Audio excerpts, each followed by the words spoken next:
hozir borganda boplab o'zing bir qozon ko'p qilasan. Bo'ldi. Dondiraman, ertalabga qaynatma sho'rva ham tashab qo'yamiz. Yana Akbar. Qo'lga tushdi-yu. Telefonini olmayapti. Voyvochcha. To'xta. Akbar. O'rtoq, yaxshimisan? Ne telefoningni olmaysan? Ishlar bilan bo'lib. Yaxshimisanlar o'zlaring? Rahmat, tinchmisan? Rahmat, do'st. Mana o'zing qo'lga tushib turibsan. Kiyimlaringni olib chiq endi. Biz bolalar bilan chiqib tolidan olib kelamiz. O'rtoq, aytganlaring uchun rahmat. Lekin men bora olmayman. Bugun bolalarimga va'da berib qo'ydim. O'zimga yaxshi ovqat qilib beraman.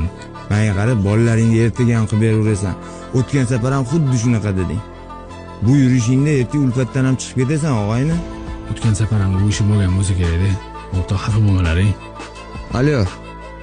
Ada.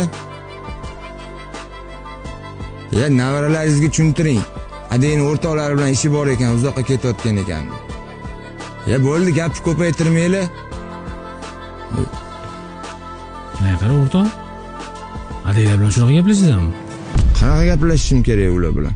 Nimani eksal o'shani o'raladi. Yoshligimizda kunduz kuni odamni umuman ko'rmaganmiz biz.